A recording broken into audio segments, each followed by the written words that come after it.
4, 3, 2. ഇത് ഫ്രൈ ചെയ്ത ചിക്കൻ്റെ എണ്ണയാണ്. അപ്പോൾ ഇതിലേക്ക് തന്നെയാണ് നമ്മൾ ചിക്കൻ കറി ഇതിലിട്ട് തന്നെയാണ് വെക്കാൻ പോകുന്നത്.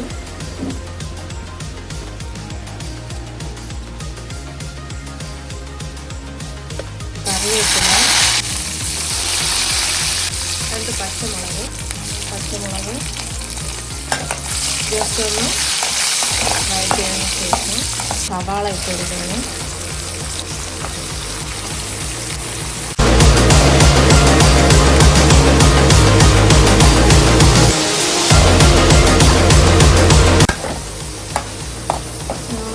നമുക്ക് സൈഡിലായിട്ട് ഇതുപോലെ അല്ലെങ്കിൽ സവാള ഇടുന്നതിന്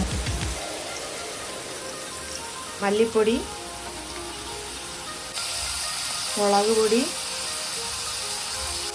ചിക്കൻ മസാല ഇത് ജസ്റ്റ് നമുക്കിത് ഇളക്കി കൊടുക്കാം.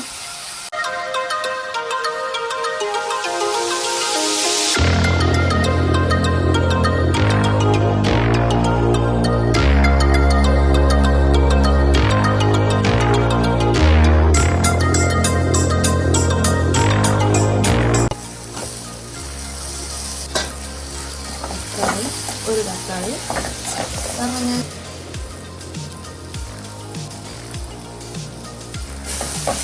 അടച്ച് വെച്ച് കഴിക്കാം. ഈ സിമ്മിലിടുക.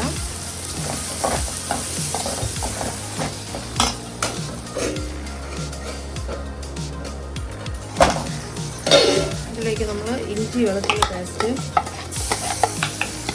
കൂടി ചേർത്ത് കൊടുക്കണം.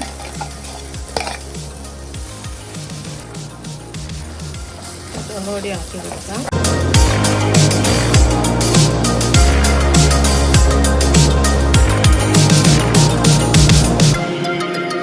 കഴുകി വെച്ചിരിക്കുന്ന ചിക്കൻ ഇതിലേക്ക് ഇട്ട് കൊടുക്കാം.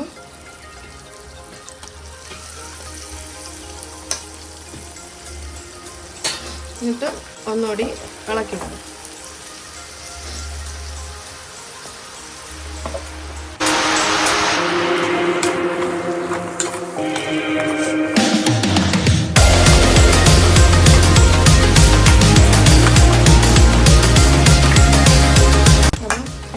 ചെയ്തിട്ട് ഇനി കുറച്ചുകൂടി ഉപ്പിട്ട് നമുക്ക്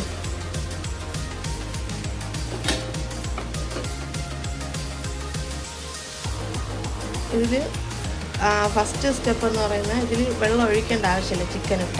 ചിക്കനിലെ വെള്ളം തന്നെ അതിലേക്ക് ഊറി ഇറങ്ങിക്കോളും. ചിക്കനിൽ ആവശ്യത്തിനുള്ള വെള്ളമുണ്ട്.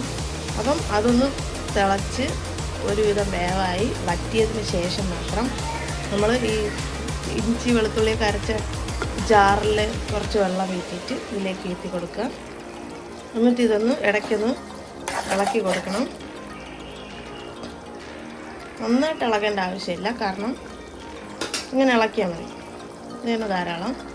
കാരണം അടി പിടിക്കാതെ ഒന്ന് നോക്കേണ്ടത് വളരെ അത്യാവശ്യമാണ്. എന്നിട്ട് ഇത് നമുക്ക് മൂടി വെച്ച് കുറച്ച് നേരം കഴിഞ്ഞ് നോക്കാം. അപ്പോൾ നമ്മുടെ ചിക്കൻ കറിയുടെ ഫൈനൽ സ്റ്റേജ് ആയിട്ടുണ്ട്. എണ്ണയൊക്കെ തെളിഞ്ഞ് നല്ല ഗ്രേവി ഒക്കെ ഉള്ള ഒരു ചിക്കൻ കറിയായി.